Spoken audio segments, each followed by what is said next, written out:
Hello, I'm Superintendent Anderson, Superintendent of Elko County School District, and thanks for joining me for another board meeting recap. We just had a board meeting last night, uh, November 21st, and I'm going to go through the content of that meeting with you here, nice and quick before we get into Thanksgiving break. So, from our main page, ecsdnv.net, if you hover over About Us, go to Board of Trustees. And then scroll down just a little bit, you'll find board docs, and that's where we're heading to see where our meeting information is.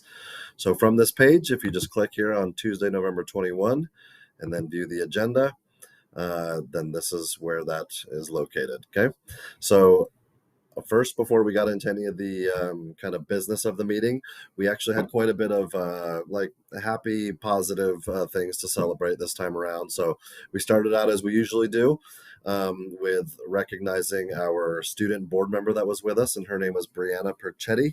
She's a senior over at Spring Creek High School and their student council president, and really great to have her there. She brought a lot to our meeting. Asked a couple of hard-hitting questions and was just a joy to have there with us. So we really appreciate her and congratulate her on the amazing student and person she is, and congratulations to Spring Creek High School and having an amazing kid. After her introduction, we were able to recognize several teams from the fall sports season for their accomplishments and achievements. We recognized the boys cross country team, who finished first place in the 3A for the state of Nevada. So congratulations to them. And then the Spring Creek girls cross country team also did very well, coming in as runners up. We were also able to recognize the Elko Spirit Squad for their accomplishment as academic state champions. And then two other teams also did well as far as academics goes, but were unable to make it. And both of those teams coming from Wells. Their cross country boys were also named academic state champions. And then the Wells football team was second team state academic champions. So congratulations to our athletes, both on the field and in the classroom, for your excellent contributions. After those acknowledgments and recognitions, we then received a wonderful presentation from our FCCLA representatives from both the Carlin and Spring Creek High School chapters. As a reminder, FCCLA stands for Family, Career, and Community Leaders of America. And so we had three students who came and talked to us not only about what they do in FCCLA and how beneficial it is to them individually and to our students as a whole and how it prepares them for life, but they were also able to report back on a visit they had to Washington, D.C., where they were able to meet with either our senators and congressmen and congresswomen or representatives from their offices. And it was pretty great to hear them doing that, getting that experience on Capitol Hill. And for me, it kind of came full circle because that's something I have to do. I get to do sometimes in my job, and so to see them doing something that directly translates to what I do in my own profession was pretty great and a super valuable experience for them. And really grateful for the good work they do in their chapters, as well as the sponsors who work with those students on a regular basis. So congratulations to all of them. Next up, we were able to recognize some of our STARS recipients from the last couple of months. Now here it says October, but we actually did some October and some November recognitions. So from the month of October, we were able to catch up and recognize Miss Harmony Stahl and Melissa Bowen, who are both teachers at Northside Elementary School. And we were also able to recognize Mr. Chris Heron, who is a math teacher at Elko High School. So congratulations to them for being selected. And just a reminder to everyone, we choose these STARS Award winners based off of nominations that come from students, from staff, and from parents. Anyone in the community can nominate one of these wonderful individuals. And you can actually, I'm going to toggle over here real quick, but from our main webpage, if you go hover over where it says employees, right here where it says employee recognition program STARS, this is where you can submit one of those nominations. And you just scroll down a little bit and then click through here where it says STARS nomination form. So it's as easy as that. And a wonderful committee makes those selections, and we love going out and recognizing them for all the wonderful work they do in our schools. So Back to the agenda. Following the recognition of our STARS recipients, we then got into some of our business items. The first one, 2.01, is one of these annual things we do, and it says to approve a resolution to reserve a portion of the general fund ending balance. So, according to that NRS, that is, we need to do this resolution to reserve a portion of our balance. And this money specifically goes to making sure that there are funds reserved so our staff that qualify for merit increases and step increases from a salary and compensation standpoint, that money is reserved and set aside so that it is there and spoken for, and we're able to make sure people get those steps and increases that they deserve from doing such a wonderful job throughout the year. So that was approved by our board. Next up was a repeat item from our last meeting. Where Spring Creek High School was making a request to hold their graduation ceremony on a date other than the final day of instruction. So our last day of school is on Thursday, June 6th, but Spring Creek High School requested to hold their graduation ceremony the day before, which would be Wednesday, June 5th. And again, that was brought at our last meeting, but kind of the board was looking for a little more information and maybe some feedback from Spring Creek High School. And so the Spring Creek High School conducted a couple of polls with both the students and the staff, both overwhelmingly in favor of having it on Wednesday as opposed to Thursday. So that was approved by the board. The board did indicate they would have liked to have seen some parent feedback, but that was not part of the polling process, and they still approved it with the information that they had. So that was that item.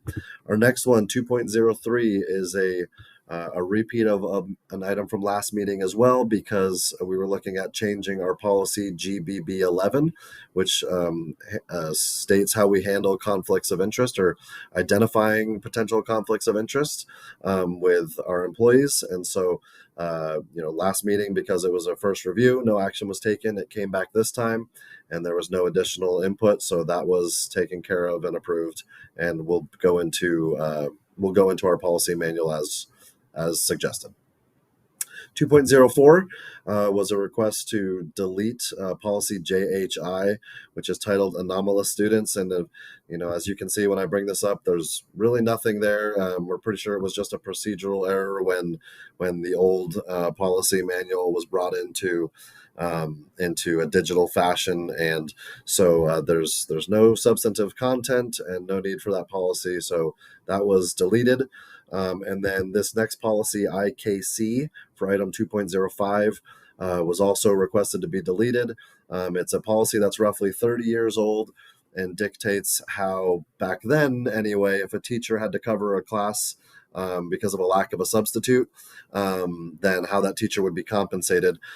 So we do compensate our teachers in those scenarios, but it's actually not done via policy. It's done through our negotiated contract with the teachers union, and so that is already covered in that contract, and there's no need for a policy for it, so we deleted that as well.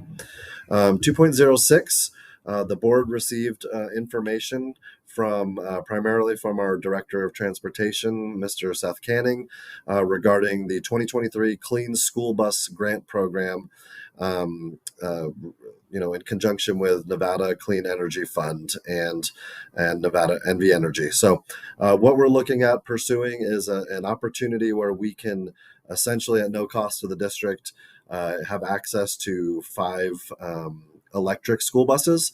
It's becoming a little more prevalent around our country, and there are currently federal grants and incentive programs to have people try those out and have a cleaner energy and cost and usage in our schools. And so what we have done is we're looking into how we can basically take advantage of this and test these electric buses out with really minimal risk to our district. And so we're trying it out on a very small scale just through our Elko Transportation Center and with a limited number of buses. And so that's the plan right now.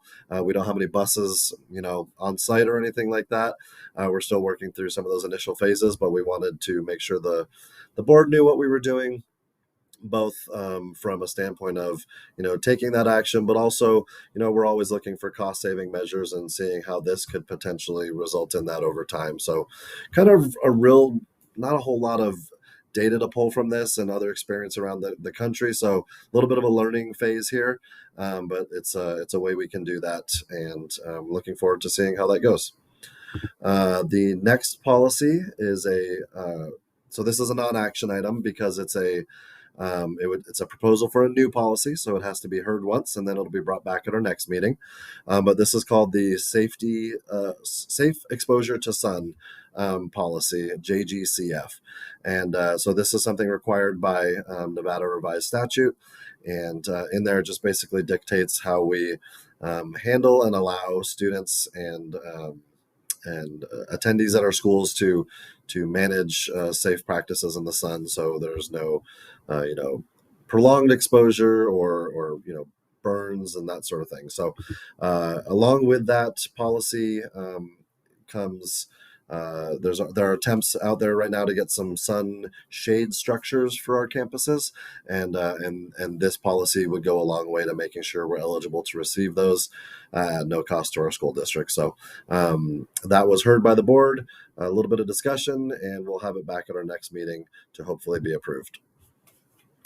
After that item, we had 2 quarterly updates. The first one from Mr. Paul Allen, representing the curriculum department, and Mr. Allen shared some updates on how certain trainings were going with our staff, on a little bit on the usage of our free online tutoring program that's called Paper, and so he just gave an update of what our curriculum department's up to, and really appreciate that.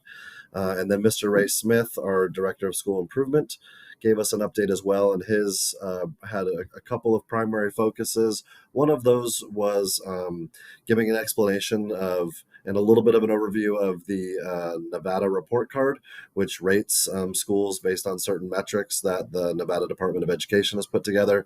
So he gave a little bit of a background of what's developed over the last year or so in developing those ratings, where to locate all that information for those school ratings at Nevada Report Card, and then and talked about how we're going to move forward transitioning to improve on those ratings, which was a perfect transition into talking about the work our schools are doing right now, and our district staff are doing with our schools in regards to our school performance plans, otherwise known as our SPPs, and those are wrapping up and will be published soon.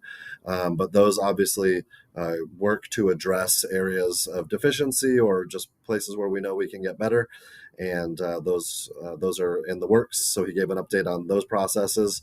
And then the last thing he talked about was how the work is going with our learner-centered framework that we're working on.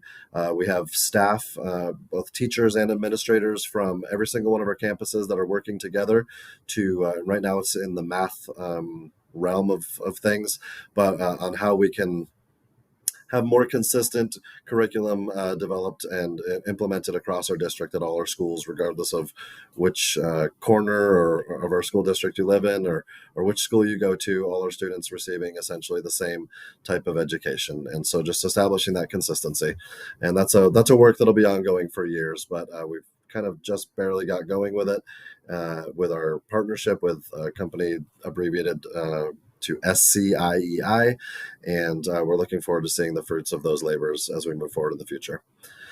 And that was all of our business items, and we followed up with just a standard, the rest of the stuff that are probably not too much noteworthy to talk about, but appreciate the work of our Board of Trustees, for all the people that presented. Really grateful for all the students and athletes that came out to be recognized with our board, and thank you to you for being involved and listening, and look forward to sharing an update after our next board meeting.